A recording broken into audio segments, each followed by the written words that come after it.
All right. Dean is in the building. I got a cold Freedom Fusion. Yeah, dude, I got plenty of water, I think.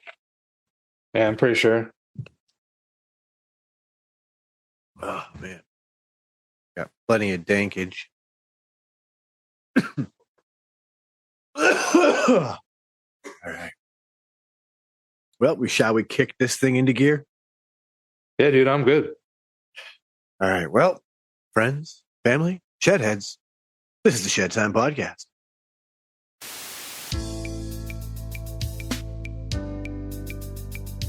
Ladies and gentlemen, I introduce you to Shedtime. What is Shedtime, you ask? Well, it's code for the consumption of cannabis, but it's much more than that.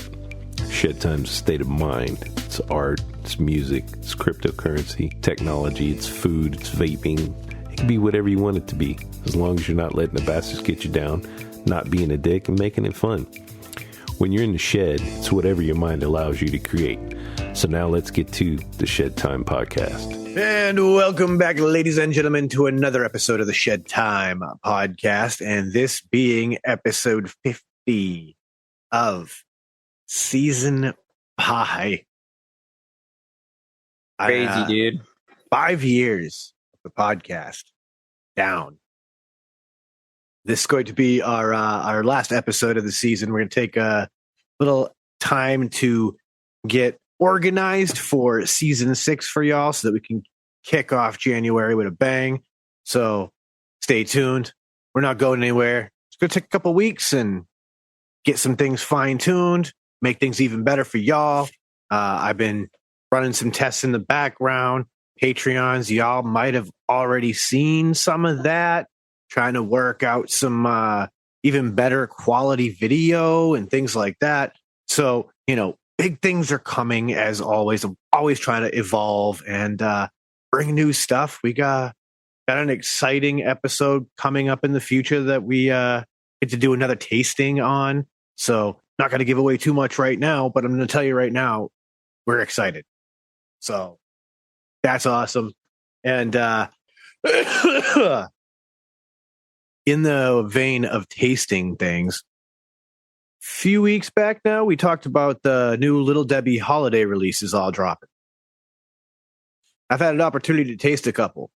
And first one I got to try was the Christmas Tree Doughnuts that they did. And so it's the Little Debbie donut, just with the Christmas tree frosting that they put on side the Christmas tree cakes on top of the donut. And honestly, not bad. Kind of underwhelming. Yeah, I could see that. I could see it pretty much being just like the cake, but just in a donut form. Yeah, and honestly, like, Little Debbie's donuts are fine, but they're not like, yo, these are so good. I can't wait to try it with the Christmas frosting, because, like, honestly, those cakes, bro, I'll fucking pass. Like, if I really have, like, the sweet vibe, like, I need something for my sweet tooth, and you offered me one, yeah, of course I'm going to fucking take it, but I would never once buy them. Ever. Oh, see, I will. For some reason, I think the holiday, for some reason, just like a lot of the candy, the holiday shape cakes from Little Debbie somehow just hit different. And I will say, it really, I think part of what gets me is that when I eat the donut, it's that same donut you get with like just a plain powdered donut. So you go into it, and I think your brain, at least my brain, it sees the frosting, it knows the frosting flavor is about to hit, and then you get hit with that donut behind it, and it's like, this isn't the cake. And it also, I think, makes me realize how much the cream filling inside that Christmas tree cake makes that whole confectionery treat, if you will. So yeah. Well, dude, imagine a Twinkie without the cream filling. Dude, yeah, it's just trash. sponge cake. Like, it would be, I would never, ever, ever want that. I will say the one that I think intrigued me most was the holiday Nutty Buddy. a big Nutty Buddy fan. What do they do with that? Explain. They call it the North Pole Nutty Buddy. Is it white chocolate? It's the same thing that they did with everything else. It's the same white frosting and that kind of design that they did with the Christmas tree cake and the donut. Here it is. This, I mean, considerably better in the sense that it's still a Nutty Buddy in the peanut butter aspect, right? let's see the side angle. I'm so glad you just asked for that, sir, because this is where I'm going to say big fail. What the fuck is that? That is literally half of a Nutty Buddy. Come on now. What's that? 2 layers? Like, come Dude, on now. That's like honestly super thin. And yeah, James, because it's a little broken on the end right here, you can, if my camera will focus for us, come on, you can do it there. It's just 2 layers. Fuck that shit. They literally give you a half a one. I'm just going to say this. Did y'all get a cheap out? Did you get more? No, 10 in the pack because they're individually wrapped. Whereas you normally get 12 6 in a regular one because it's 6 2-packs, right? Yeah. So you get a thinner one and you get cheat me. Double gypped. Ooh. Yeah, fuck them. If you want to value engineer this, make it shorter and still a 2-pack and keep it the same width. Like this doesn't suck. Don't get me wrong, but now I have to eat 2 just to feel like I ate 1. Not hitting. Like is that maybe like a touch longer or not even? No. I same size. See, I'm still thinking like the thinner vibe makes me look longer. Yeah, like I don't know. That is like the same length as a normal nutty bar. It does really look that way. I just wanted to be sure. Yeah, like that's not hitting. Like we can't be having that. That was a big letdown to Little see. Debbie's, you can do better. Legit. Like I get it. Seasonal treat, whatever. But come on now. I would have accepted 10 normal size. I think that would have been fine. Individually wrapped 10 normal size, but for the holiday pack, yeah, I'm all right. I'll let that slide. Then you'd only feel like you're being shorted 2 total. Right, exactly. Like, all right. But like, let's be real. It's not like there's a lot of chocolate on a Nutty Buddy. Right. So that does look like there's a bit more of the whiteness. We'll call it chocolate. But I mean, that's really clearly not like, what does it cost that much more money to like put a little bit more of that coating and some sprinkles on the Christmas, shit? Chris, it's because it's Christmas. Yeah, like it's literally just wild. The holiday hustle. It's literally all that was, and I'm super disappointed. So for the listeners, forego that shit. Buy your regular Nutty Buddy. Forget that holiday one. That's nonsense. Unfair. And some other news. I've been on the hunt for some Blue Dream as of late, just because I haven't had it in a while, and I just like, man, I'm kind of craving that kind of vibe, dude. Some of this shit right here. Yeah. So I went to the shop, and of course they've got every other fucking strain you could probably think of, but no Blue Dream as far as just straight flour goes. But then I stumbled across this. They call it a Jeffrey. Oh. It's an infused joint with diamonds. It's got flour, keef, and also terpenes. Looks like that. And of course, I don't burn joints, right? So I was like, you know what? What I'm going to do is I'm going to take this bad boy right here. I'm going to pop it open. I'm going to take that 1.2 grams out of this. I'm going to transfer it into this thing right here. And we're going to do a joint in the volcano and go for a ride. I will say I did get another one of these, which was a hybrid pink lemonade, I believe. And it was very nice. So I'm hoping this lives up to my expectations of when I'm hoping Blue Dream, or what I'm remembering Blue Dream to be. Because like I said, it's been some time since I've had just some straight Blue Dream like flour. You know what I mean? You know what? So we're gonna break this bad boy open, fill up this here volcano, and take her for a ride. I hope that strain has that nice blueberry flavor that Blue Dream should But have. dude, you guess how much this joint was, Sean? Infused with diamonds, you said? Yep. Infused with diamonds. I'm gonna just roll it out there and say that was a 15. You would be wrong, sir. This was a $6 joint. What? Yeah, but like, is that regular price $6 or is that what you paid? For it? That's what I paid for it. I don't know if that's what they normally are, but that's what it rang out to. And dude, that's 1.5 grams for $6, bro. I mean, I don't know how. It must have been a deal. I'm gonna have to look. A deal because there's concentrates and shit in there. So even if it was just weed, that seems like that's a $6 deal. So 1.5 grams pre-rolled joint. When we had to break it down in the dispensary, like a 1 gram infused joint ended up being like, what was it? 0.6 grams of flour. And then the concentrate and the keef would make up the rest.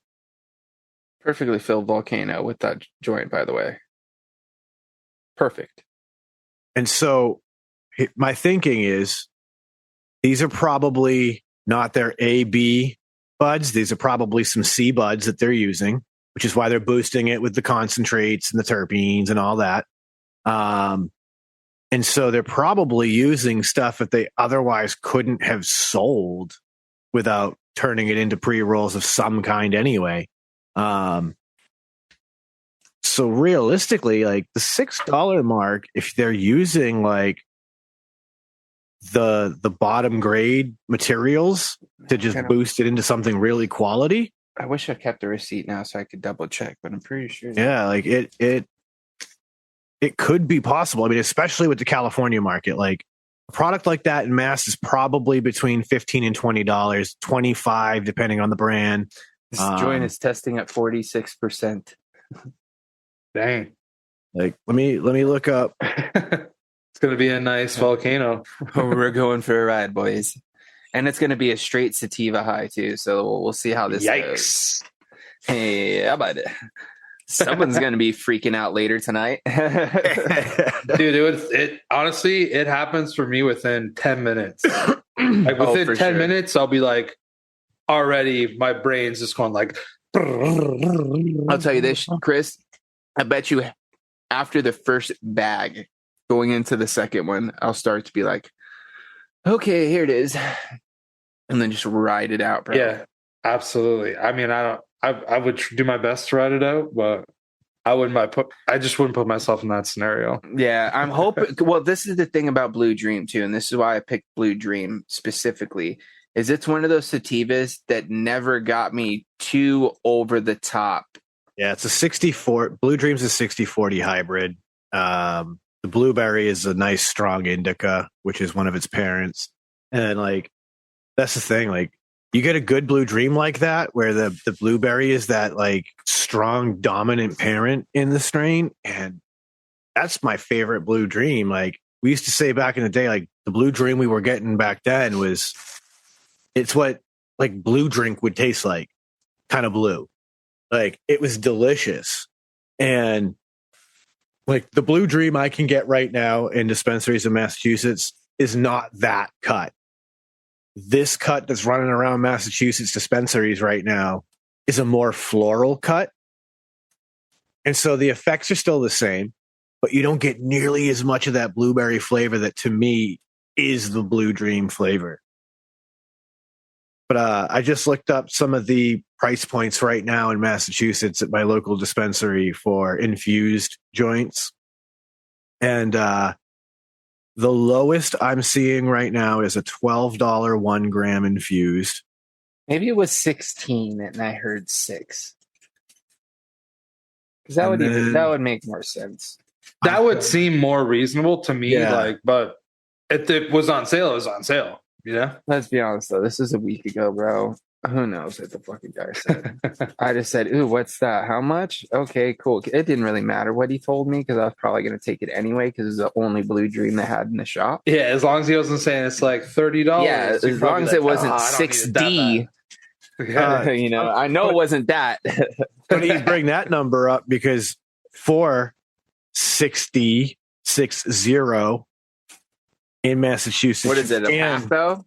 you can pick up a Purple Zaza live resin infused blunt. How big is it? 2.5 gram blunt. Oh, Sean. But it's $60. Whoa.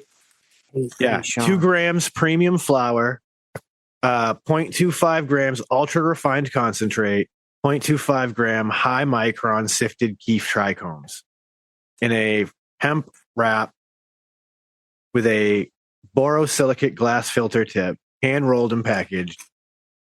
Like this thing that I'm looking up right now comes in with 1.4% CBD, 37.5 on the THC D9, and 17.3 on the THCA. So you're gonna make you silly. Yeah, 39.7 total THC. That's not bad. But still, $6 before tax for 2.5 grams smoke sesh. You know what else isn't bad though, Sean? His bag? This fucking bag, bro. Hey! It's smooth too. It's definitely florally. I'll say that, Sean, but I do get a nice little hint of that blueberry back in it. You know what I mean? Maybe that sits on the palate at the end. You know? Yeah, Floral up front, blueberry at the end. It's very similar to how this cut tastes out here. It's like, I'm not mad at it. It's just not what I remember. That cut I haven't had in a while. And honestly, shout out to the streets because that's the only place I find that cut. Shout out to the streets. That's it though. Like I could, if my man's hit me up tomorrow and was like, "Yo, I got a line on some Blue Dream," I'd be like, "Yeah, let me grab a half ounce of that or something." I bet anything that's going to be the strain. That's going to be the Blue Dream I remember. It's going to have that extra blueberry, and it's probably just because whoever owns that cut has not had it get into the hands of anybody in the industry. You know what I mean? Like, this is the cut of Blue Dream we have access to out here, and in the actual like industry wide. Because let's face it, those genetics are being traded coast to coast. We wouldn't have half the genetics out here if it weren't for California genetics getting traded out here.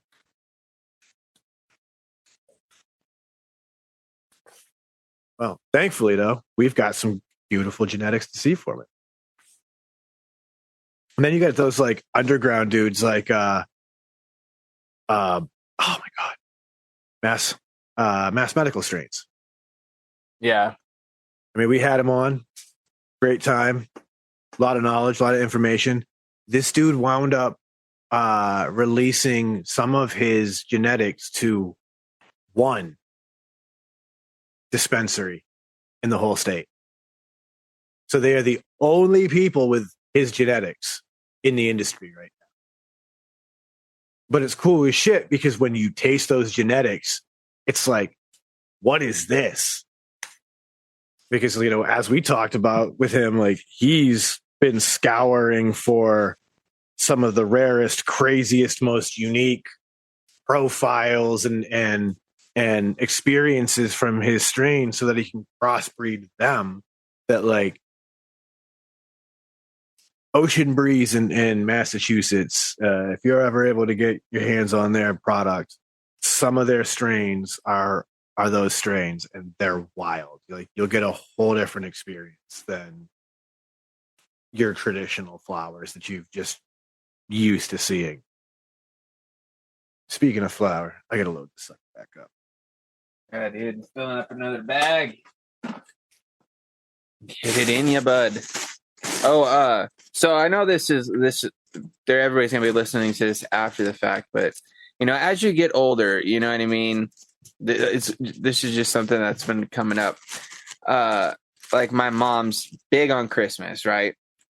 And she's always got, even to this day, in my 30s, she still gets us all a fucking stocking and like a little fucking gift or some shit, right? And so she like been bugging us for like the past like 2 months.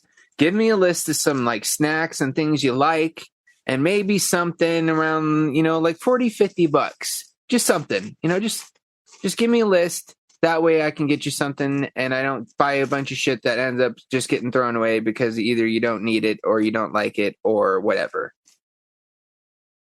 So I've been like racking my brain for like 2.5 months trying to think of some little stupid shit just like to tell my mom like, hey, yeah, okay, maybe, you know, like fucking dude. First thing I told her though, Sean, them damn fucking electric trolleys, bro. You can find them bad boys. Get me fucking like 5 bags of those. Like them shits is fire. And then like today I was like, I was thinking because my fucking work socks are kind of like beat it and had it, and I was like, oh shit, it's Christmas time. Guaranteed, I'm probably gonna be getting some socks. So I went like scouring for like some good like work boot socks, like something that's gonna, you know, hold up a little bit, but that's not super thin, but also not super thick. So I found some nice Carhartt socks. And I was sent her a link. I was like, maybe some socks, like 2 packs, maybe, you know, like 6 pair. Give me a week's worth. That'd be slick. But what other types of things like would, if you were propose this question, what kind of things would come up to your like mind off top that would be like, oh, these are things that I could use that are obviously aren't super expensive, just like little stupid piddly shit that you normally probably wouldn't buy for yourself, but if someone's like gifted them to you, like, hey, this is nice, I actually could use this, or hey, I actually like that candy snack, etc. I mean, snack stuff is easy, right? Like it's like all I got to do is just think about the last. Honestly, all I need to do is just tell my mom, just go listen to the last like 5 or 6 episodes, right? And guaranteed you're gonna think of some snacks or some shit that you can get. Give me some of these nerds clusters. Give me some of these. Like easy. That part, no trouble at all. Like I can make that list. You know, like you said, we've done multiple episodes that are talking about that these days. So then it gets into the like the cool, weird little practical stuff like that. A slim wallet is something that comes to mind for me. See, that's what I was thinking too. But all the wallets that I'm even interested in are like, for some reason, like, have you looked at how much a Ridge wallet costs? Oh, 100%. I want one, but I can't justify that much money. But I looked into those until I saw the price, and I was like, "Oh, is there any like really?" Dude, I was so pumped on it, bro. Because dude, they make one that's rated. They make one that's MagSafe, so it fucking sticks to the back of your phone, and that's what I like because I don't like carrying my wallet around. But if I can stick it to my phone, then I can take it with me anywhere whenever I need it. I'll just pop it off the back, fucking grab what I need. And that Apple Wallet is no better. Oh no, because you only put like 1 or 2 cards in it. I'm looking for something that, because what I carry with me at all times, in the one that I have right now, I've got my ID, I've got my debit card, I've got my credit card, and I've got my fucking health insurance. Just in case of an emergency and I need anything, I've got all those things and I'm set. You know what I mean? And all my other stuff's is in my wallet that's usually in my backpack. You know what I mean? So, but I need something that can hold at least 4 or 5 cards, bro.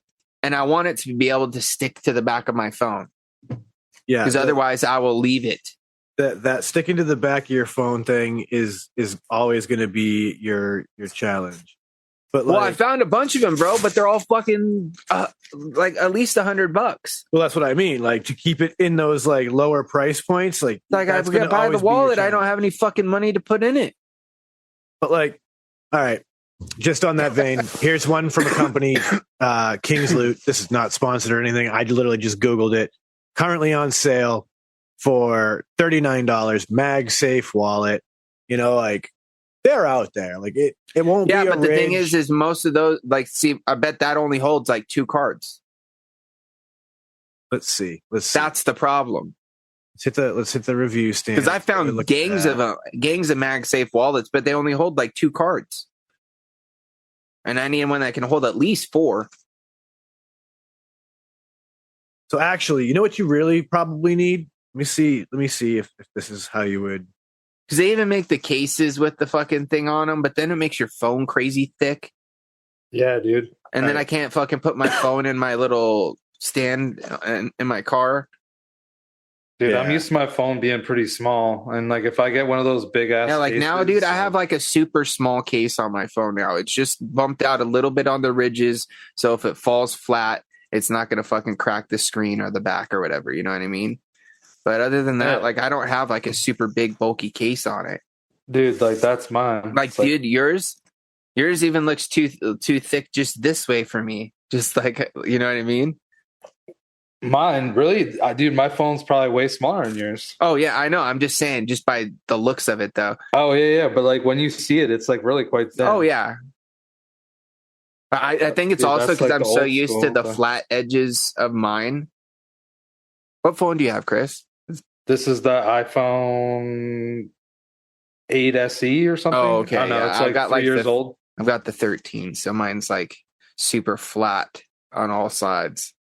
Yeah, It's- like it's your a pretty screen's big way phone. bigger than mine. Oh yeah, dude, this phone is Yeah. huge. Look at that little guy too, by the way. I'm a Pixel boy myself. I hopped on. Dude, Dude, I just here's the keep thing, on getting Sean. the iPhone because that's what I've had always as a smartphone, and I just don't care. I've Like, never I'll get a been new one. a huge Apple fan as far as like their computers and things go. I think we've probably had this conversation in the past. I just don't like their operating system. It's like super confusing and that sort of thing. But when it comes to a phone, dude, I don't know what it is about the iPhone, but it is so like easy Oh, I know it to is. maneuver and use and like all that stuff to where it's just like I like it. Because anytime I got a new Android phone, it would take me 2-3 months to even figure out how to fucking use the damn thing. But now I get the newer iPhone and it works almost the exact same, but it's just got new features. You know what I mean? That's by design. Like at the end of the day, my wife and I were talking about this from her time being in cell phone sales. The iPhone, and I mean absolutely all respect when I say this. Like I'm saying this completely respectfully, but Apple products are designed for dumb people. Like that's what they're designed for. They're designed for your elderly grandparent who is technologically dumb to be able to pick up and still function.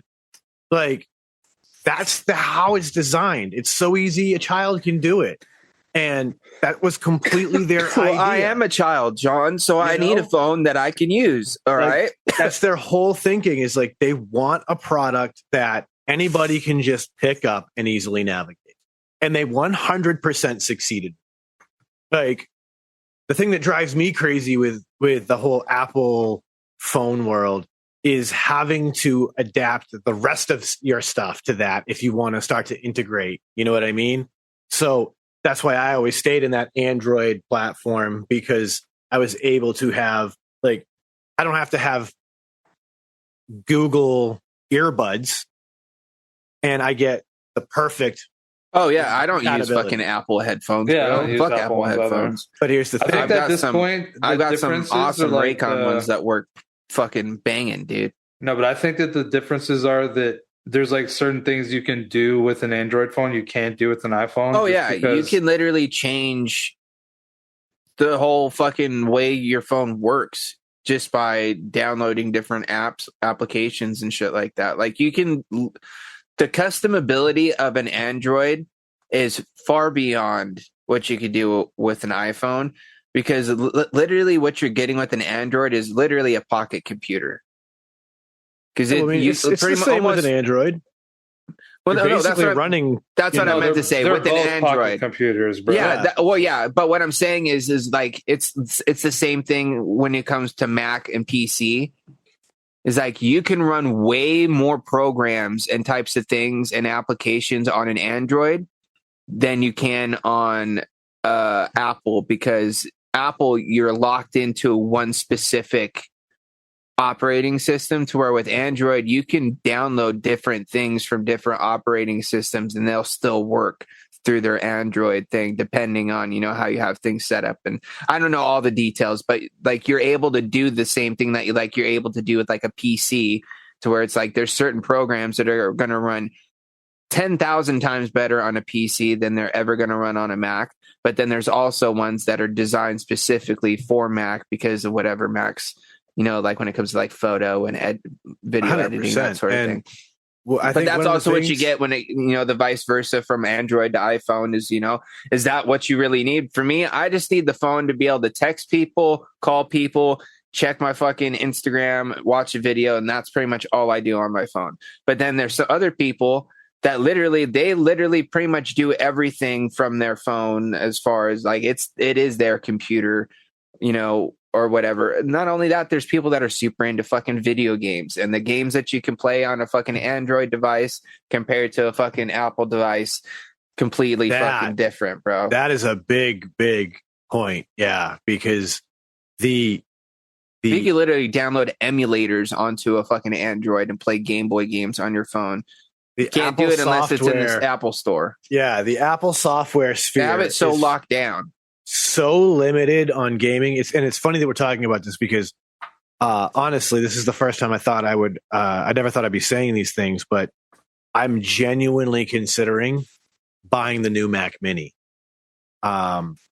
Because after all these years of video and photo editing that I've been doing and streaming, all the software is getting to a point where it is requiring more resources than my old computer can handle.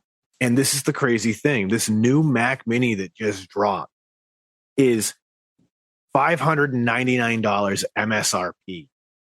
And it's running a quad-core processor. It comes stock with 16 gig of RAM. And Apple, for editing and things like that, is I would say if that's notch. What you're getting it for, dude, if you're getting it for strictly like video editing and, you know, that sort of thing, I would say fucking go for it. But if you're planning to do any type of other thing, like any sort of gaming or anything like that, you're screwed, bro. Not entirely so, at least in the sense of the hardware itself. Well, the hardware, but the thing is a lot of games aren't built to run on Mac. 100%. Yeah, so you're far, either that or they're just not. You're far more limited. That being said, they don't run as well, and you get throttled, or like the fucking image, the fucking quality may not be as good, and you know you run into a lot of issues with that sort of stuff. That being said, I don't play AAA games. That whole world is not what I'm like. I'm not going to be trying to play Cyberpunk. That's not what I don't know how easily emulators work with Apple I don't need them. That's what I have a Windows for. You know what I mean? Like, I still have this computer. There's nothing wrong with it. And that's what what I mean? Yeah. I was thinking you're completely replacing, like, totally. No. See, my whole idea is that I'm going to shift. But either way, like, still, I don't know, man. Like, I feel like if I'm going to spend that kind of money for that same $500-600, bro, you could probably build yourself twice the machine, put a little upgrades in it, and you'll have a machine that will run twice as long and have twice the amount of fucking memory and stuff. But, you know, to each their own. But that's the thing. If I do that, I don't have the Apple suite of software for the work I'm doing. Because which is part of the reason why so many people do use those things. Having Final Cut to edit these podcast videos and thereby this audio would be completely Game changing.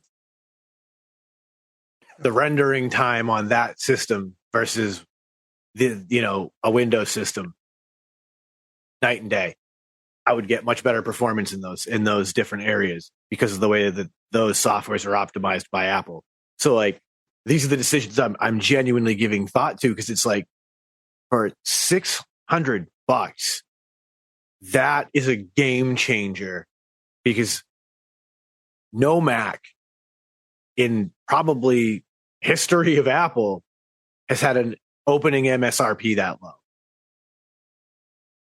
Like that is going to put a lot of people into that Mac OS world simply on the fact that it's that accessible. Now, mind you, there's no peripherals or anything, but I mean, you can get any USB mouse and keyboard are going to work. So yeah, you just get a box. You get your, and that's the you other get a little crazy box thing. with plugs, like plug input spots. It is literally small as hell. Like it maybe is like 3 or 4. Like, let me see if I can get the dimensions. They've got to be listed. They upgrade online. the fans in it. The new Mac Mini is wild. Let's see. Like, dude, I have one of those like little pocket overheating computers. Like, like the little computers that are like literally like the size of like maybe 3 or 4 CD cases stacked on top of each other. Yeah. That's what I have upstairs. And it probably cost me like $200. And I can play Rocket League on it, but I can't play Fortnite. Oh, fuck no. But I can play Rocket League, and Rocket League's like pretty up there. Because Rocket League doesn't take that much resources, bro. It's definitely not the same as Fortnite. Exactly. Fortnite, everything looks good, but it just lags. With that, you're insanely. You're in one stable map that never changes except for, each time it loads in. So it's not having to fucking accumulate all the data of the map as you're going through and exploring it and moving into new areas. As that's happening, it's fucking shutting down the fucking stuff that you were looking at and uploading the stuff that you're now looking at. So it's like it's working twice as hard to run the fucking game because it's taking twice the resources because of the amount of work that it's got to do to produce the game. Like with Rocket League, it's like, all right, you're going forward, backward, left, right. You know what I mean? You're jumping. Yeah, but you're right. The background's always the same. It's not like Fortnite where it's like it is. Because that's really where a lot of the fucking space comes in when it comes to games. A lot of it's just the map. Yeah, it's rendering. It's pre-rendering versus, like dynamic rendering. And like, it's the thing, because of the way that Fortnite works, like it's a lot of dynamic rendering where it has to render on the fly. Whereas like it can fully pre-render the map in Rocket League because it's an arena. Yeah, but it's not having to fucking project in fucking 360 degrees 4D, in all directions. You know what I mean? Yeah.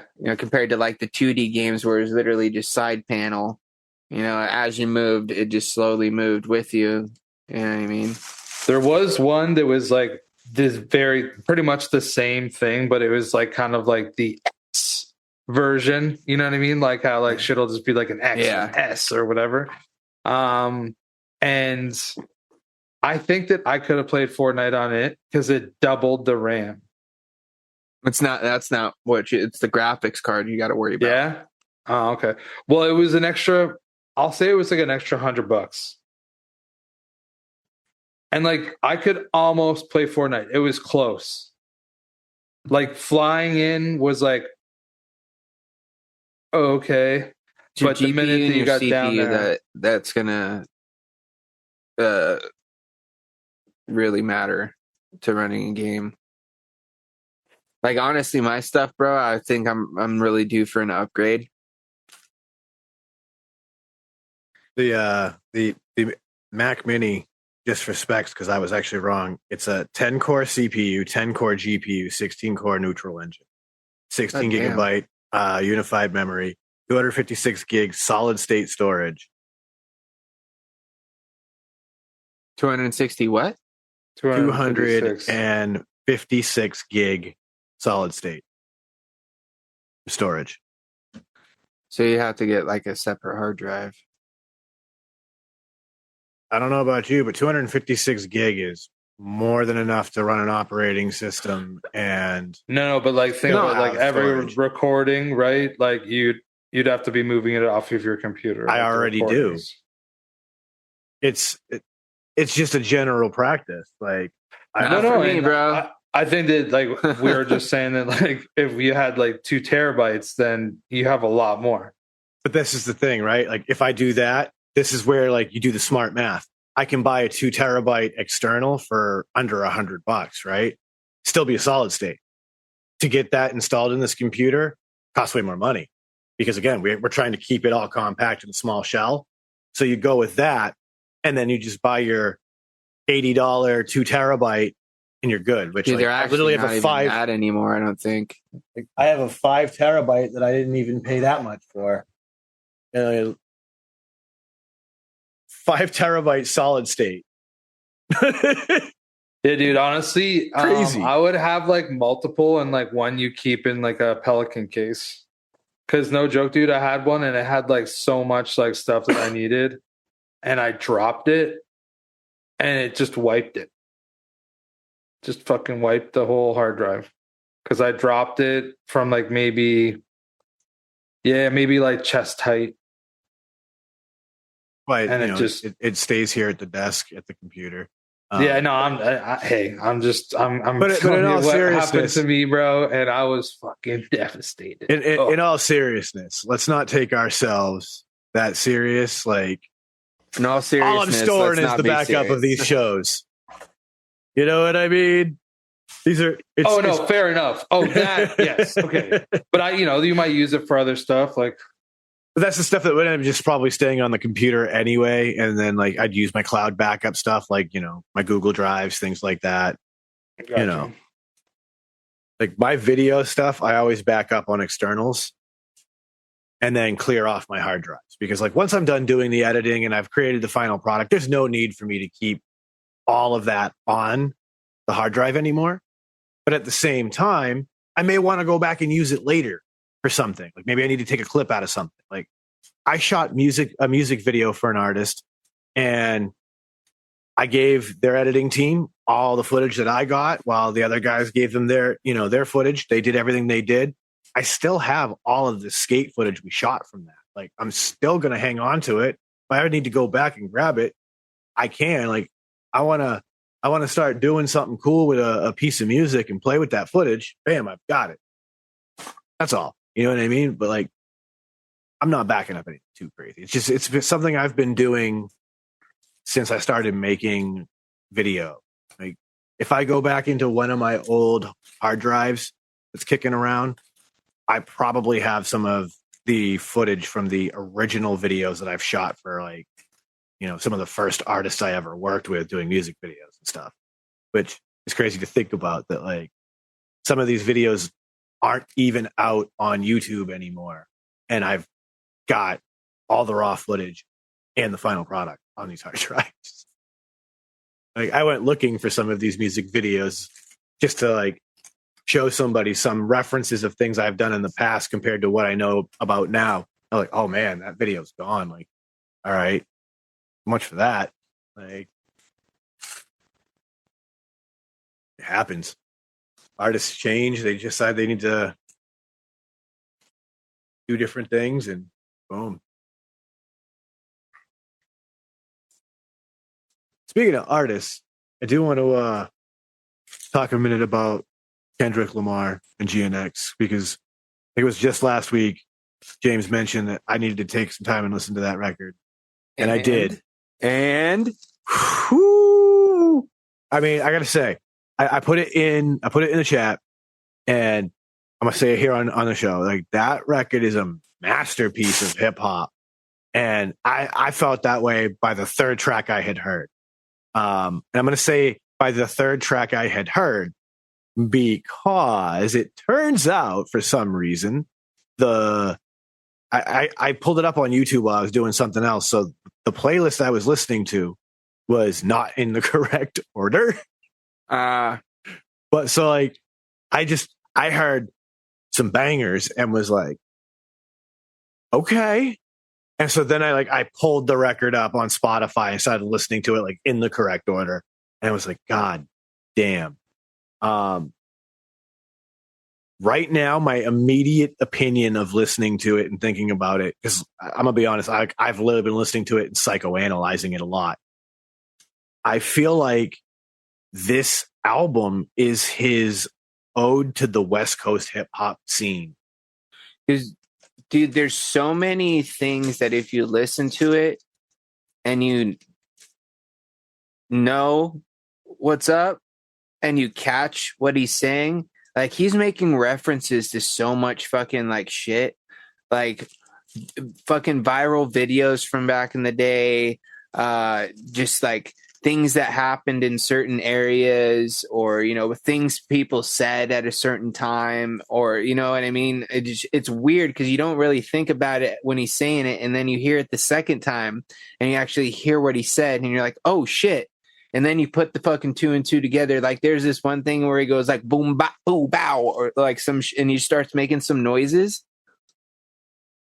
And that's in reference to a fucking old school viral fucking world star YouTube fucking hit of this guy that used to spitting hot fire. And he used to do these fucking mock battles where he'd just go and say stupid nonsense, bro. He still does it, bro. He came back. Like, he took a fucking hiatus for a minute and then came back. Like, but like that was a reference to that video, bro.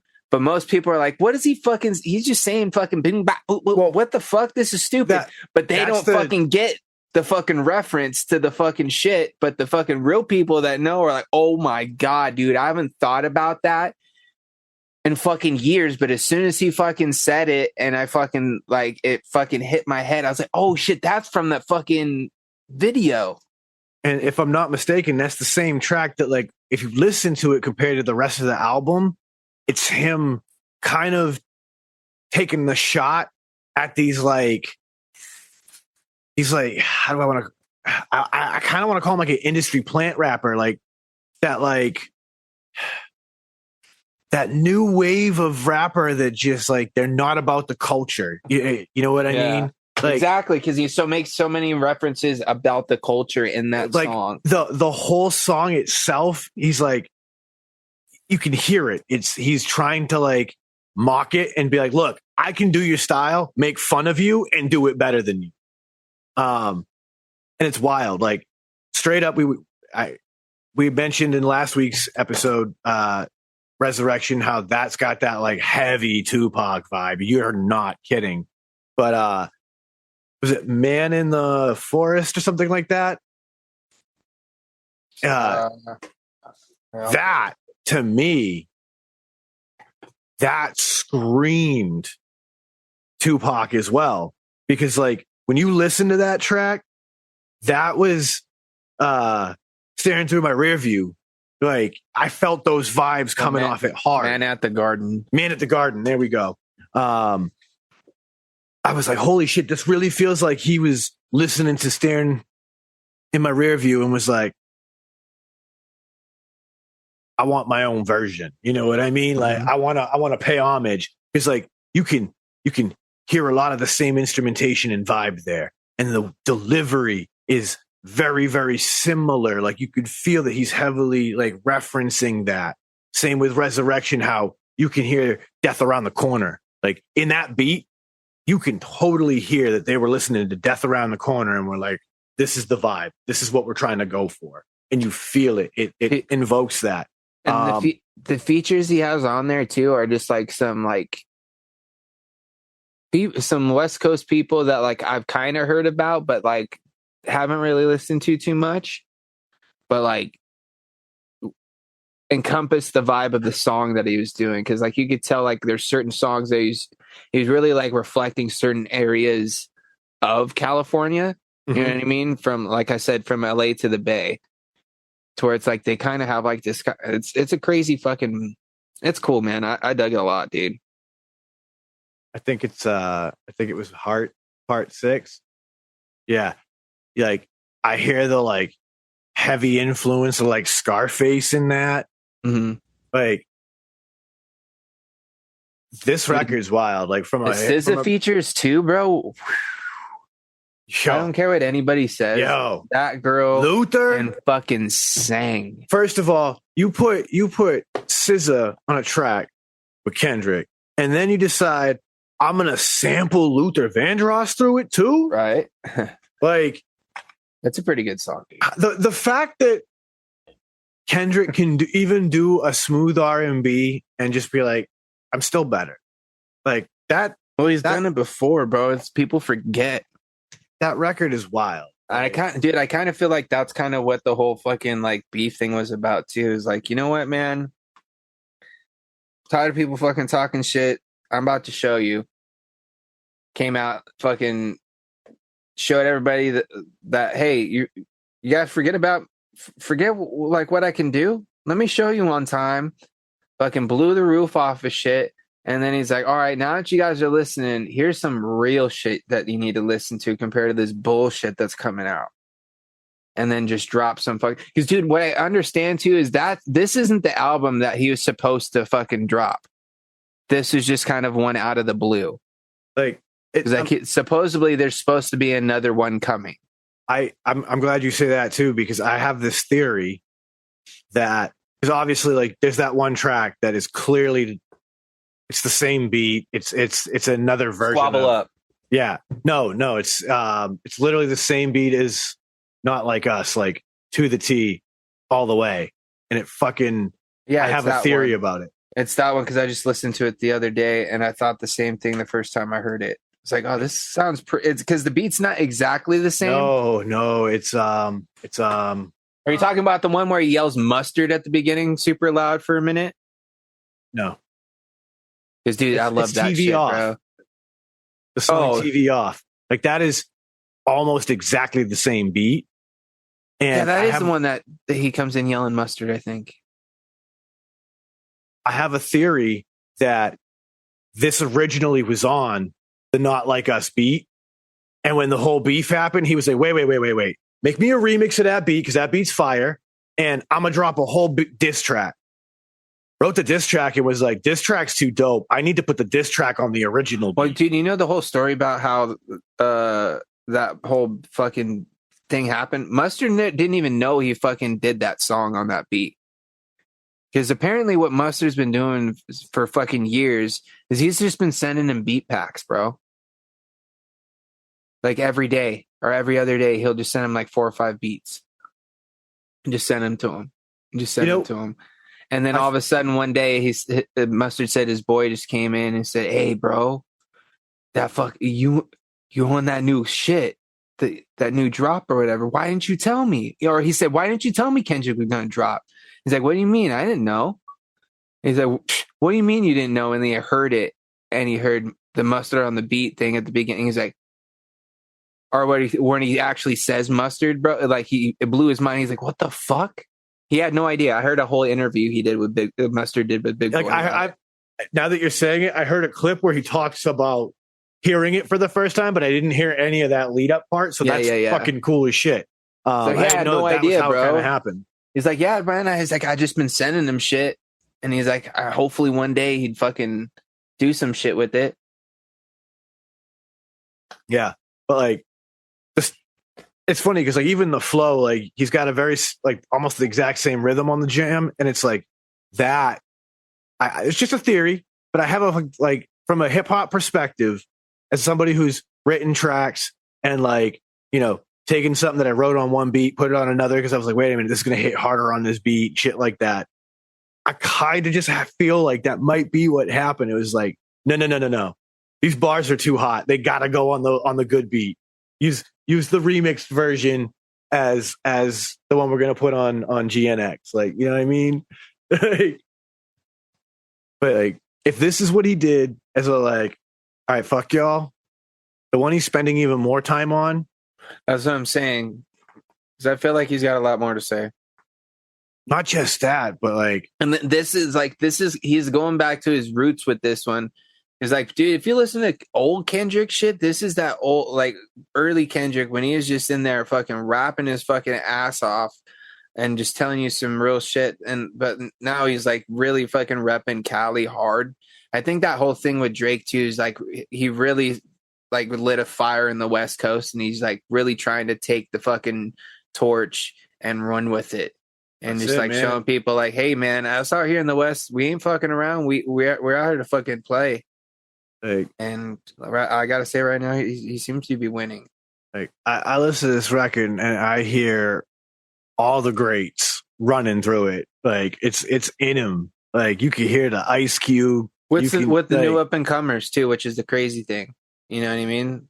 Like, yeah, this record's kind of exciting. Like it's one of those records where you're like, you know what? There's hope for real hip hop. Like for people who are like, I miss Wu-Tang Clan. Listen, go get you some of this GNX in your ears. Dude, not only that, bro, but there's a lot of other shit out there. You just gotta turn off the radio and just start looking up. No, but see, that's the thing. Like, even for the people I know who don't listen to the radio, the issue is, right, is that, like, I feel like they're listening to the wrong people tell them who to check out, right? Like, I don't know where these people get their recommendation from. You but gotta like, discover it yourself, man. You know, like that's the whole fun part of music, dude, is like being able to listen to something and at some point, you know, decide to take the leap and listen to something new. And then who knows, you might find your next fucking favorite artist, bro. You know how many times I've done that in my life and stumbled across some fucking gold? Oh shit. You want to talk about that? Thank you, Spotify Wrapped. Apparently one of my new favorite artists that I accidentally stumbled upon because I looked at their logo and went, that's a death metal style logo, but I see a chick playing a saxophone in this band. I'm very intrigued. And I just clicked play and found out it was nothing like what I thought it was going to be. Apparently, that was my most listened to band for the last year on my Spotify Wrapped. And I've only been listening to them since like mid-April. So, talk about finding a new favorite band from just taking a leap of faith. Now you got me curious, so I opened up my Spotify to see. Dude, I listened for 84,054 minutes this year. 84,000 minutes. Whew. That puts me in the top 2% of listeners worldwide. Where do you find that? And if you open your Spotify app. Yeah. And then go where? Right at the top, you should see Wrapped. To what, where? At the top. Dude, at one day, apparently I listened for 745 minutes on May 9th. Oh, maybe there's an update for Spotify app? Yeah, you if you haven't updated, yes, because it just dropped today. Okay. Yeah, like some of like my information blew my mind. Like you know, let's see what mine were here with the notes. I had 72,000 minutes this year. Also in the top 2% of listeners.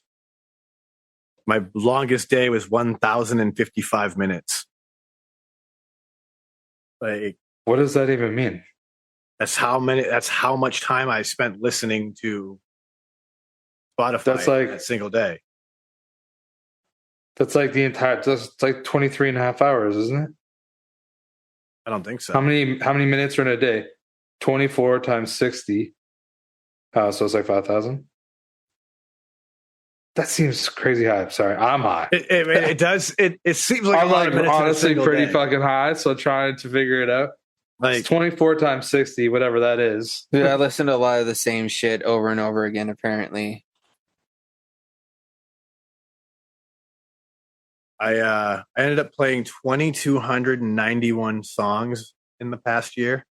Yeah, I only played 633, but it's because I played the same ones over and over and over. But they also put podcasts in a separate wrap.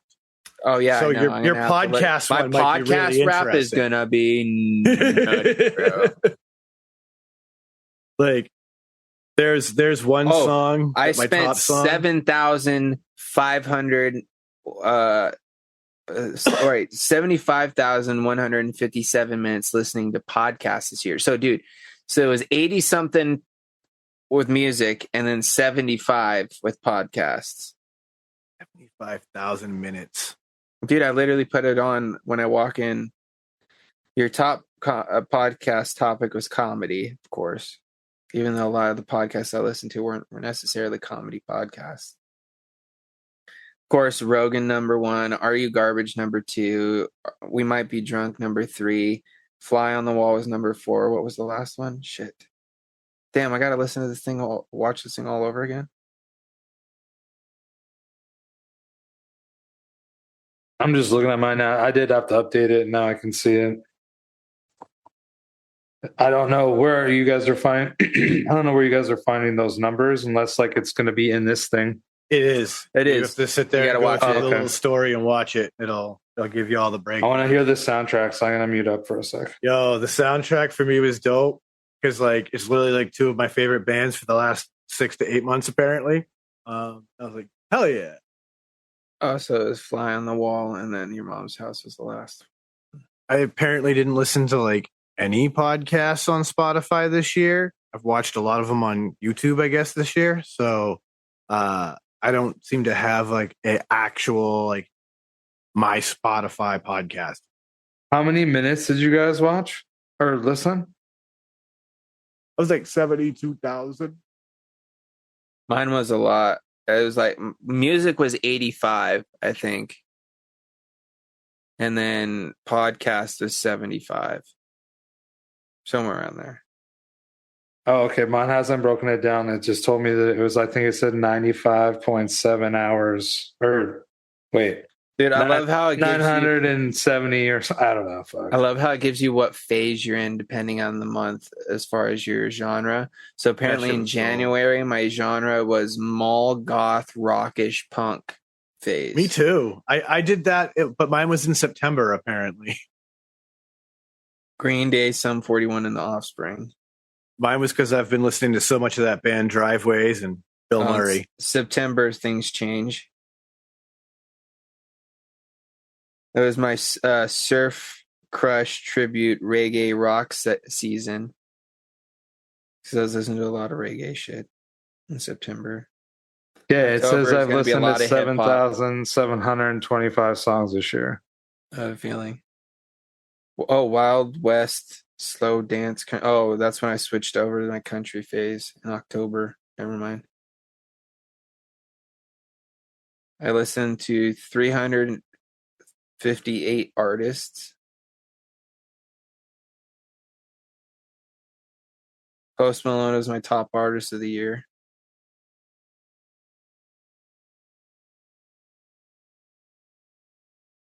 You get a video from Post Malone then?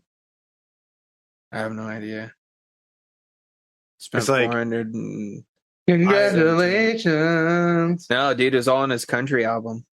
Oh, Because like I got a special video from Bill Murray in my rap for him being my top. I don't top know. artist. I might have. I didn't. I can't hear it right now because I don't have the sound on. It was wild. Like this little video pops up. He's like, "Hey, thank you so much." And I don't know. Maybe it's because I'm in like the top, like whatever number of fans. But well, like this is the thing that's weird, right? Like some things are random. So like I listen to a lot of I'll listen to like some playlists, but I'll listen to like my liked songs a lot. Or unless like some days I just might want to hear an artist and I'll just listen to the artist the whole day. And like that's kind of like how I roll. So it said that my number one song, which I'm not super surprised, but honestly, I've never once played this specifically for this song. That's why it's so crazy. But it was No Cigar by Melancholy. It said I've listened to it 107 times. Dude, my top artists were number 1 Post Malone, number 2 was Revolution, number 3 was Anderson .Paak, number 4 was Jelly Roll, and of course number 5 Sublime. What an eclectic combination. mine was built with like Tupac because I had Bill Murray and Driveways is 1 and 2. 3 was Pigeons playing ping pong. 4 was Ripe, Oh, which shit, are like there is a jam video. band funk. There's a video from There he Posty is. Malone. There you go. From Posty. Look at him all countryed out. And then my number 5 was a metal band, Unleash the Archers. Nice Canadian power metal.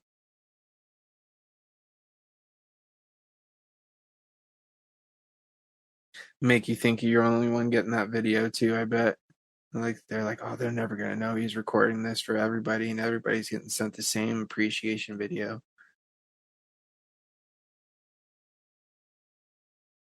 It's kind of funny because you could tell like in certain circumstances, like they're catching them like on You know tour what's and funny shit. though? My top song this year though was "Gravity" by John Mayer. Really? Yeah. Been jamming it a lot, I guess, huh? Yeah, dude. There's just something about that song, bro. I just dig not only just like the lyrics and shit, but the guitar riff I fucking vibe with hard.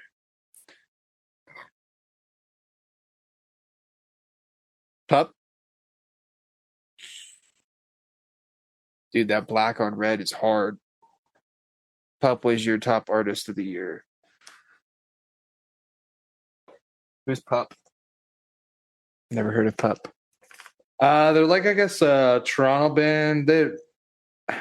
I don't really know how to say their level of success, but I feel like they've definitely done. Are they bare naked pretty- ladies?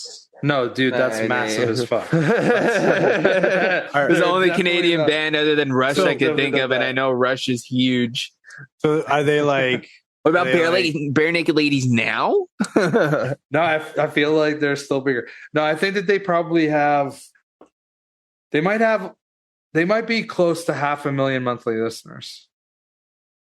Okay. Well- That could mean anything to me, but I'll So, take that as it's not very much. I'm going to put this into perspective. It's like indie rock. 500,000 listeners is respectable, right? Because, like, by contrast, the biggest bands in black metal only pull 500,000 listeners. Yeah, but that's black metal, bro. But Very niche. But that's the thing, right? It's as niche or not niche as people can argue back or forth about it, right? Like, it is still niche. The fact of the matter is, these are the biggest, like, international And bands maybe- in their fields, and and they you know what, only pull Sean? 500,000 listeners. Maybe it's because no one knows how to spell their fucking names because they're shirts you can't fucking read and they're all these crazy weird fucking names. So no one's able to search them. So no, I'm just kidding. I don't know. No, I mean, listen. I you're wanted to make a joke about the crazy fucking writing, dude. It's Listen, like I can't you're read right. any of those shirts, bro. And None that's of the them. thing. That's the point. You're 100% right. The point of black metal is to be so over the top about everything it's doing that it can only be enjoyed by a select few people. And that's the reason why, like, the big ones, they get classified as melodic melodic black metal, and they're the ones that pull the 500,000. But still, that's the thing. So, like, 500,000 is still a respectable number because these are huge bands that, like, do really well for themselves, and they pull 500,000. So, like, that's still a respectable following. By the way, when was the last time you checked what our listenership was like? Ooh, yeah. It's I'm just curious, just because we're talking about it. it's an interesting thing. We've Is it seen a up and shift. down? We've seen a shift. We have a lot more viewers on YouTube these days, which I find interesting because, you know, they get the episodes way later than real time. But that's their choice. We still get sizable bumps whenever we drop. But what's interesting is we have a small handful of people who just must pick a podcast and binge it for a day. So we'll go through like weeks where we do 20 or 30 listens, 40 or 50 listens, 60 listens that week. Dude, Okay. we got stuff. We need to just make a generic fucking thumbnail, bro. Because there's so many of these thumbnails on here of me that are just so lit, bro. It's just me. But then all of a sudden we'll get hit with a week where we have like 400 or 500 streams that week. And so what I've figured out is that there are a few people that when they do their podcast, they just let like 10 podcasts build up and then they binge them for the day at work. And then the next day it's a different podcast. So that's where we get these like huge jumps and then these dips. And so we're there in that spot. We're starting to see, like I said, a little bit more growth on the YouTube, certain videos out of nowhere seeing 50, 60 views. There's one that's got 137, dude. See what I mean? Like we're beginning to see growth. I'm going through them just to see if we have any comments. We do. Actually, we have, and from people who shout out to you, listener, viewer, whom I don't immediately recognize. So I can't be like, oh, this is somebody we hang out with in Discord kind of a thing. So that's even cooler and more exciting. We still have our international listeners out there. So shout out to you guys. We really do appreciate it. I will say one cool thing is that Spotify now has created a whole new app for me to look at all these metrics. So like for Spotify specifically, the last 30 days, we've had 1,846 impressions on people's Spotify home, 924 impressions on people's Spotify search, and 71 on people's Spotify libraries. So that's, pretty fucking cool. We're in your library. I'm guessing that means that you saved us and that you want to check us out and keep up with us. So we do appreciate that. If you want to keep up with us and haven't saved us, give us a save, hang on to us. Keep checking us out. Naturally, our top two demographic regions are the United States and Canada. United States with 6,926 streams as of right now. 69, dude. Yeah. And Canada with 1,582. But then, of course, we got the UK, Sweden, and Australia taking in 3, 4, and 5 with 64, 53, and 39 streams, respectively. So that's exciting. We still see some international love. One thing I found extremely interesting is our age demographic, generally. So I was a little surprised because typically the podcast listening demographic is usually forecast as that like mid 20s to early 30s age group. However, our listener demographic is mid 30s to mid 40s. Well, it's because look at how old we are, dude. Dude, I think about it. It's like I look at and also the age of a lot of our friends, bro. So very interesting, though. That being said, that too, kind of is. Shout outs to all the homies that yeah. listen to this. 'Cause otherwise, Appreciate we're just you. sitting here talking to ourselves, which is cool because fuck it, it gives us an excuse to throw out.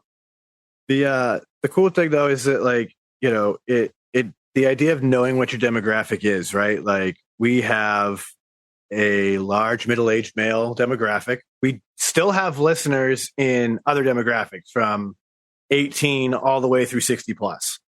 So that's not discounting anybody, but 71.7% of our listeners are between the age of 35 and 44, according to this data. But like we still got 10% in that 28 to 34, 6% in 23 to 27, 3% in the 18 to 22 range. So like we still have plenty of listeners in the full age demographic, but they are overwhelmingly male at 92.6%. Let's be honest, dudes. Ain't no girl's gonna be wanting to listen to us three fucking. Well, apparently, shit. roughly 7% are listening to us. So Shout out to you, ladies. Yeah, awesome. Much love, appreciation, Yes. and God bless you. we really Because, do appreciate it. Let's be But honest. it's not like we're like we say a bunch of like real masculine shit in here. We No, just talk and no. we're high. That's it. Yeah, we're just a bunch of stoners, you know? I'm not surprised there's 7%. I'm surprised there's not over 10%. Oh, Chris reaching out to the ladies out there. Mm-hmm. I will say another cool thing, folks, is that this app does this for me, and that gives me easy access to your comments. And y'all haven't left us any comments on the Spotify yet. So if any Spotify listeners have any thoughts, questions, comments, concerns, subscribe and follow and shit on Spotify now, I think. Yeah, you can do all sorts of stuff. I could even post polls now on Spotify through this, apparently. So Sick. We'll have to start messing with that this year and see what we can do. Unfortunately, with the Spotify app, it doesn't give me the tight analytics that I can get from like using our aggregator that puts it out there for the RSS feed. But I can get like the last 30 days. Okay. I will say, all right, I can get a little bit. So we're up to 8,772 streams all time on Spotify right now. So closing in on the 10,000 streams mark on Spotify. We got 581 all-time listeners, 108 followers.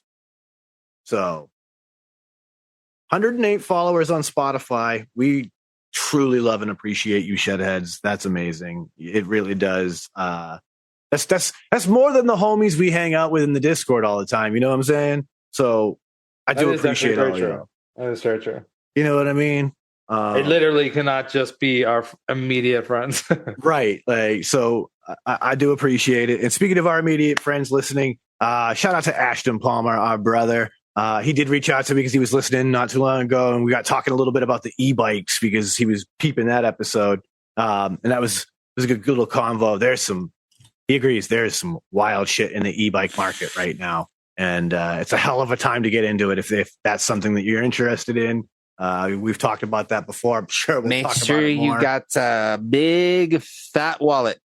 Yeah. Or you're just ready to not have one that you soup up a ton.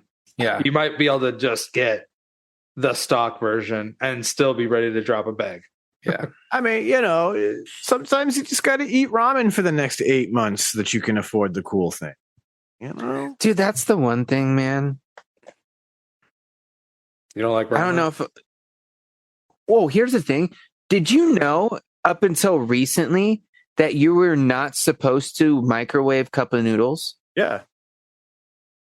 Says it right on the fucking cup. Yeah, dude. I didn't think you were supposed to microwave styrofoam. Bro, I microwave them practically. I did it too, but I knew you weren't supposed to. I know, dude. You're supposed to like put a kettle on and then pour water in. Never did that. I always used to put it in, pour the water in, and then pop it in the microwave for 2 minutes. Oh, there you go. Ready to go. Yep. So now that you know you're not supposed to, are you like still? I don't eat them anymore, so it's doesn't really matter. No, dude. Like I think I'm out of like the store bought ramen phase. If you were to say, hey, you want to go to like a ramen spot, I've never actually been to like a legit ramen like restaurant. I'd super be down, but every now and then I might. Dude, you know, honestly, the last time I had ramen, I did the old school, like me back in elementary school trick where I just fucking crushed it up in the bag, poured the fucking like seasoning packet in there, shook it up and ate it dry. So I just can't do that. The only reason why I did it is because I remembered loving it as a kid and I was like, fuck it, I want to try it again. And I did, and I was like, meh. It's all right, but dude, I just remember as a kid just loving when you were done because you just have all that flavor salt that was left over in like the fucking corner of the bag, and you sit there and like lick your finger and just fucking eat it. I mean, this shit was like 90% bouillon and MSG. Oh fuck yeah, dude! It was salty shit, bro. Dude, I almost kind of want to like have one right after this, just because. You know what I mean? Like, I think dude, that's what happened. It was like I was just thinking about it, Chris, and I was like, fuck, dude, I think we have some in the pantry. Fuck it. So I just did it, and I was like, okay. Like it didn't. I wasn't like, oh fuck, dude, why haven't I been doing this? So like, why did I stop doing it? I was more like, okay, that was cool. I don't know if I necessarily need to do it again, but this like, is the thing for someone like you who's more of a minimalist in the kitchen, right? Like, I get it. I would probably be like, I'd rather have something different than that. But like, dude, if I have like some leftover steak or something like that, or like some leftover chicken or whatever, I just like put in a little bit of veggies in some water first. I boil it, and then I'll put in the fucking like the ramen, like the package of ramen, the little puck. Yeah, the little square. And then after it cooks, and I like put in the seasoning, dude, I have like this like legit bowl of like ramen because I have some like meat, some veggies. I got the noodles, the broth. You know what it's I used to do though? Honestly, like it's pretty fucking good.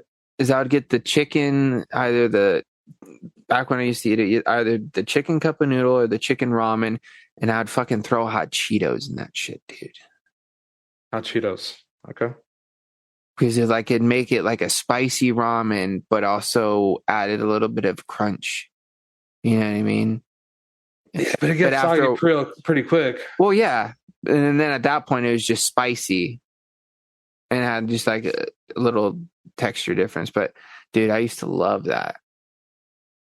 I learned that from a few of the Mexican guys I used to work with. I was just like, try with the hot Cheetos, man. I'm like, all right, I'll try it out. Put the tons of cayenne, that sort of shit in it, extra garlic powder, that sort of thing, and just make it like my own. And yeah. Even to this day, bro, I pretty much just go. I'm pretty basic, man. When I don't, like, you guys know me, I don't cook hardly ever, and what I do cook is pretty simple, for the most part. Like waffles. Yeah, I can, man the barbecue. You know what I mean? I can, do the standard male cooking things for the most part. But like, I'm not like in there making like, crazy pastas and, full on dishes. I maybe can make like, one or two things, but nothing too intense. Can make a fucking mean sandwich, bro. A killer bowl of fucking cereal. And dude, you want some fire ass easy mac and cheese, or shit, even out the blue box, bro. I'll go full blue box action on you. Not the craft dinner, that fucking, that's not what it is out here. But that fucking real neon fucking cheese, bro. You know what I'm saying? Can make you some of that. But then I could also put you together a nice lasagna. You know what I'm saying? And I'm not talking Stouffer's either. You're not talking about taking something from a freezer at the store into your freezer at home. I'm talking about getting the fucking noodles. I'm not making my own fucking sauce or whatever, but I'm layering it up. I might spice up the sauce a little bit, add a couple things to the sauce, maybe make it, a little bit of a meat sauce with, a little seasoned, ground beef or some shit, maybe a little Italian sausage in there. I mean, technically speaking, lasagna is not supposed to have a heavy liquid sauce anyhow. It is supposed to be mostly just meat with like the thinnest amount of sauce. Dude, I like a real meaty fucking like lasagna, dude. That's the thing. Lasagna's just good. I've had ones that it's one of my broccoli on it, and it was good. It was not as good, but it was still good, bro. Like, I love like a good lasagna. I honestly am a big pasta guy. Like I haven't tried too many pestos, to be honest with you. But I'm a big Alfredo guy. Pretty much any red sauce, I'm pretty much down with. I'm more of a meat sauce guy. You know what I'm saying? So like your spaghettis, your lasagnas, your chicken parms, all those sorts of things. Not big, and haven't had eggplant parm. I don't think I've ever even tried eggplant. Eggplant parm, I think, is in my opinion, the only way worth eating eggplant, because you've fucking coated it and deep fried it. Because like, I feel like we do that with some things all the time. Like cooked eggplant is like kind of gross on its own. It's like a little slimy. It's not really enjoyable. I feel like it'd be kind of like squash. or It something very, like that. very similar, like a very soft squash, I think And I is a don't good like way to squash, describe bro. it. But then when you have to make an eggplant parm, like you cut that shit nice and thin, you dry it up nice, then you have to coat it in the breading, deep fry it. You almost can't tell it's not chicken. Just give me a nice fried chicken cutlet with, But that's nice the thing. A good some... old friends who remember me on the show with Poon Sauce, What's in the News with Poon Sauce McNasty. We did a cold open once where I talk about how you want to get a good woman in your life, first thing you need to do is step your chicken parm game up.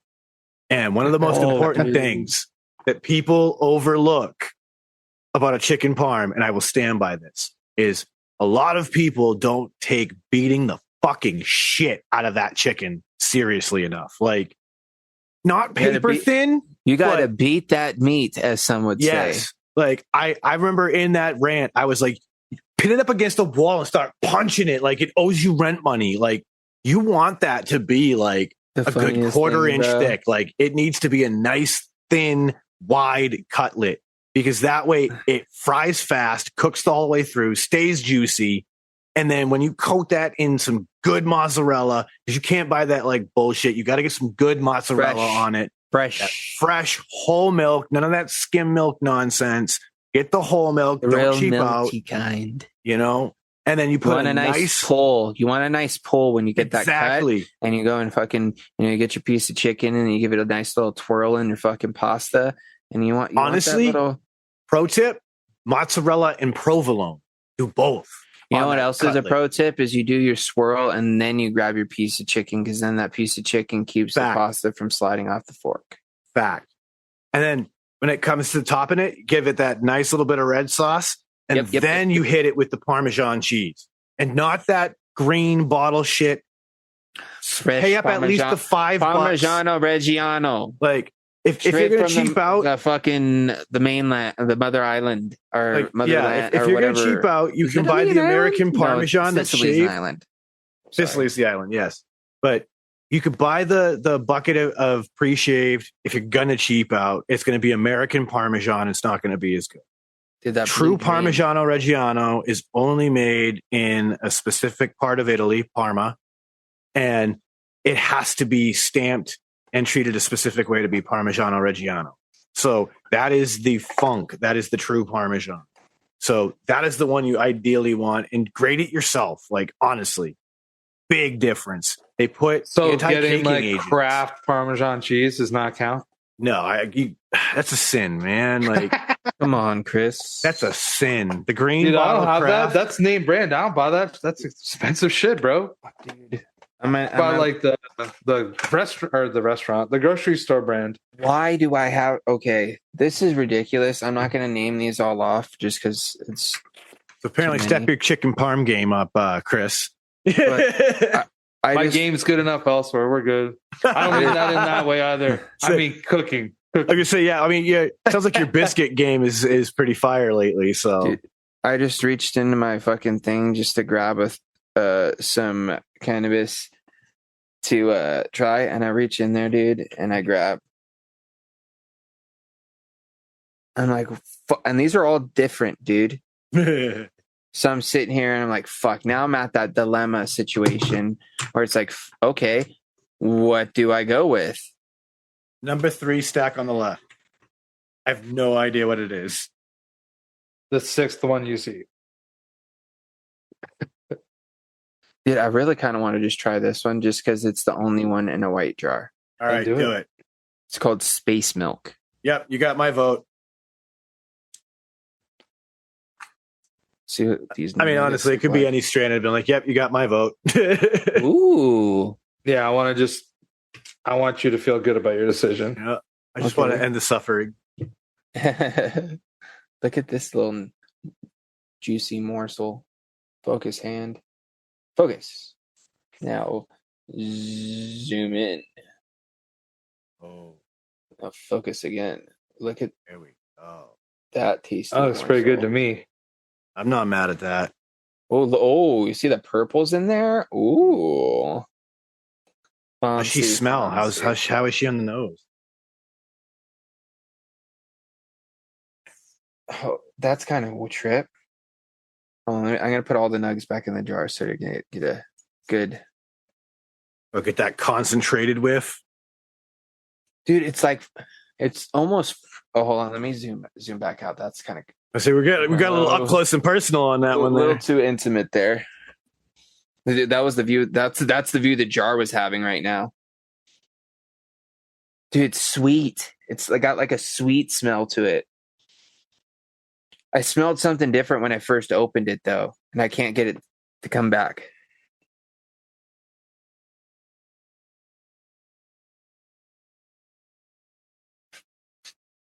I think It's time to crack a bud. I think a crumb went in my nose. All right. Let's grind up one of these bud skis and see what happens. Oh, look at that one, dude. Reaching towards the sky. Reach towards the sky. I've got a snake in my boot. Tell you what, my ladies right now that are in the tent are looking out of control. What'd you have going again this time, Sean? This is another batch of Purple Turple. These are the clones off okay, of because the last ones were seeds, right? Yep. So these are the clones off the last batch of Purple Turple. And these are doing way better. Which also reminds me, how's that cure going, dude? You cracking into that jar? Oh, yet, dude, I've been bro? fucking hitting that since 30 days. Okay. So we're now at I'm hitting it right now. It's been fantastic. I'm at month and a half. So 1 month, 16 days. And it's it's delightful. I haven't tried any of the big buds. I just kind of been fucking with the small buds. So I already know that they're a little underdeveloped anyway. I'm letting the big buds really continue to develop more. But even the small ones, they're sweet. They've got like the faintest, like almost berry terps, and then like a little bit of dankness from its garlic lineage. So I think this next batch, when I harvest that, is going to be even better because the grow room right now is smelling incredible. Like even better than this batch did. Oh yeah, dude. Actually, it's exciting and it's fun because obviously we've talked about it before, but every run I do, I apply the last run's knowledge and get that little bit closer. And I feel like this time I'm beginning to maximize my output because even my like low buds are getting good and chunky. Oh, dude, this shit is gonna create a nice amount of keef. I'm gonna tell you that, dude. Look at that. Oh yeah. You see that around the fucking rim there, dude? It's where the handy dandy little brush comes in, and we're just gonna brush tap down in there.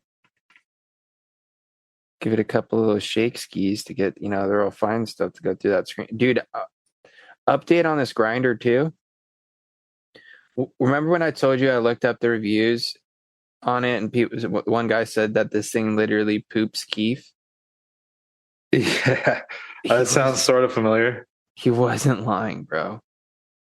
Like, I'm honestly kind of want to check it after I fill up this bowl just to see. And also maybe top it off with a little something, But dude, with the amount of weed that I put through this compared to my other one, I still don't think I would have had anything in my other grinder. I don't know if the screen was just super, super fine or like clogged or something, because I cleaned it multiple times and it just never accumulated anything really. It'd just be like this tiniest little bit after fucking like months, bro. And there's like, what the fuck? This one, bro, after a couple weeks, I'm like, damn, dude, that thing's got a fucking mound in there. No. Full disclaimer here, folks listening. Like, your bud does play a factor. If you don't have, for sure. But I've been, but you know me, Sean. I get a lot homie of be this. Smoking plenty of frosty nugs, so we know it's not the nugs that's the problem. Yeah, because the quality of I always pick up the similar quality stuff. Sometimes, obviously, sometimes I get shit that's really fucking good, but a majority of the time, like I'm picking up really fucking decent stuff, you know? You know what's interesting is I just pulled mine open to take a look at it, and you can see the difference in like older and newer keef. Dude, that's like, what I love about it, bro, is it's always a mixture of all the different strains. It's all the fucking goodies from all the different bags and jars that have been opened over the however long it's been since the last time you it's the ghost of strains past. Dude, it's like the ultimate salad of like, but it's like the chronic. It's the best. It's the best of the best, bro. Well, that's the thing, right? Like you got to figure the terpenes live in there, the THC, the CBD, all the other cannabinoids, like they all live in these trichome heads. And then, you know, all of this that falls off just gets collected, and you end up with this just beautiful pile of delicious trichome crystals that you can, like, oh my God, when you smell that, like, that is wild. The different strains I've run through this, because like I've had the Blue Dream through this. I've had whole tons of other strains. Like I just went through here the other day. I'm going to try to show you without dumping it. There's a little pile going on down here, but dude, I just cleaned this out like last week, and it's already like filling back up again. So I'm curious, what is your screen's thickness? I have no idea. What's the sitch, bro? Yeah, I don't know. Like, what's the micron size? Let me Google this fucking grinder and I'll tell you. It's like I know it's definitely bigger than my other one for sure. Like, because I could see through it a lot better. Yeah. So like I'm definitely getting a little bit more plant material and that sort of thing. But like, even what you're using your key for, like you're not trying to get like exactly the craziest hash out of it. You know, you're trying to just spice up your bowl. Like, this is mine. Like, it is a super fine. Yeah. And so like this thing clogs up like crazy. I have a brass wire brush upstairs that we use to clean these grinders because I have a couple of them. Where's mine, Sean? Yeah, like I had one that was a little wider like that, and it was a keef machine. Yeah, I fucking love it, dude. That was why I bought the keef press and learned to just make little hash pucks, because like I was making so much keef out of that grinder. It was like, fuck it, dude. I need to do something with all of this. And I'll tell you what, the puck press was cool, but when I learned to just press it with a little bit of heat from a warm wine bottle, or just a warm bottle in general, and in some parchment paper, I was like, this is the way. Like with the grinder, you get like a brittle but nice like brick hash. If you have 100% pure unadulterated trichome heads, like I'm talking like the trichomes I can collect off the bottom of my trimming tray after a long day of trimming, like if I were to take those and do that, I would get the type of hash I could make like actual temple balls out of. Like we'd get a nice shine out of them, because that's like pure trichome heads. But it doesn't say what size, Sean. Yeah, most don't. You showed us. That's really what we were curious about. Yeah, because like I even keep one of these. It's like my travel one that has no screen, just so I can keep the keef with my bud from time to time. Dude, I've never been a fan of those personally, because, dude, they would always just get so gummy that they'd be a fucking bitch to use, because I'd never, of course, this is back in the day when I never really cleaned my shit. Well, that's the thing, right? Like nowadays as a dabber, I always have rubbing alcohol and some Q-tips. It's not a big deal for me to clean this up real quick when it does. So you're right. Back in the day, I would have never used one of these either. It still makes me laugh that I got this from my local dispensary as a gift, and I had it for like probably close to a year before I actually realized that the bottom was a whole stash jar. I was like, I always looked at it, I was like, that's just such a weird design, man. But like, cool, it was a free grinder. And then one day it got stuck and got gummed up, and I spun the bottom off, and I was like, yo. Man, we have a whole extra space to store weed in there. Like, dude, that was an intentional space in there. Okay. I'll tell you what, since learning it, I have thrown a couple nugs in there and just brought it with me to, Yeah, because then once you have the other top, you can just like get it out on and work off that. Well, honestly, I think the real slick thing with this is that, like, even if I'm not using it for that, grind up with it real quick, then you could just dump what you ground out onto here.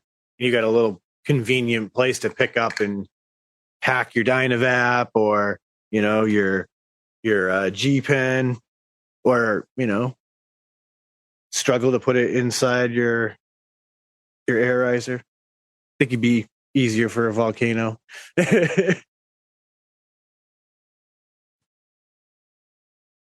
Grinders are cool. There's so many out there. Once you find the right grinder for you, it's a game changer. But with that, ladies and gentlemen, we've come to the end of episode 50 of the Shedtime Podcast, season 5. And once again, thank you all so much for being a part of this. It really is awesome. I do appreciate all you comments on YouTube, the comments anywhere else that we get them. Man, it's awesome. And I do love interacting with y'all. So keep them coming. Sometimes I'm slow to get to them, but I try to get back to you any chance I see them. So we appreciate it. With all of that, we're going to hand it off to Uncle Chris and start bringing it home. All right, cool. Yeah, thanks everybody. Appreciate you all for just showing up. It's always great to know that we are still getting out to people. So that's awesome. I'm gonna say check out. Sorry, I was gonna say shut up. Oh my god, dude, clearing my throat there just fucking ruined my flow. I'm done for. Go to shedtimepodcast.com. Check it out. You can find where we are on Friday nights, 8 o'clock Eastern Standard Time, in the green room on Frames Ankle Vapors YouTube. And yeah, honestly, I think that's it for me. So everybody be safe, have a good week, live your best life. James. As always, Chris pretty much covered all the bases there, guys. So just check us out Friday, like you said. Make sure you guys leave those 5-star reviews. Comment, subscribe over there on Spotify. That's the thing now. So make sure you guys do that. If you like what you're seeing, check out the YouTube channel over there at Shedtime Studios. Other than that, I'm going to end it as I always do, sing out all those positive vibes, crisp high fives. Don't forget to tell somebody you love them, and a little dabber bag will do ya. Absolutely. Friends, one more time, thank you, everybody. Shout out to the patrons. You guys are fucking amazing. It really is a big help what you guys do, being a part of it, and we really appreciate it. So if you guys want to join in and get a little early access to the video and all of that, check it out. It's over on the shedtimepodcast.com, along with links to the merch store and so much more. So with that, I'm going to tell you, don't let the bastards get you down. Be cool. Don't be a dick. And whatever it is that you do, be sure and have some fun, because this is the Shedtime Podcast. It's time to roll on up and roll on out.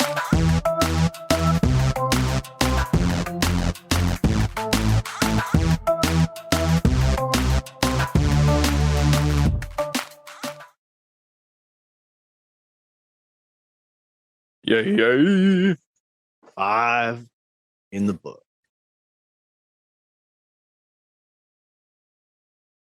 Crazy.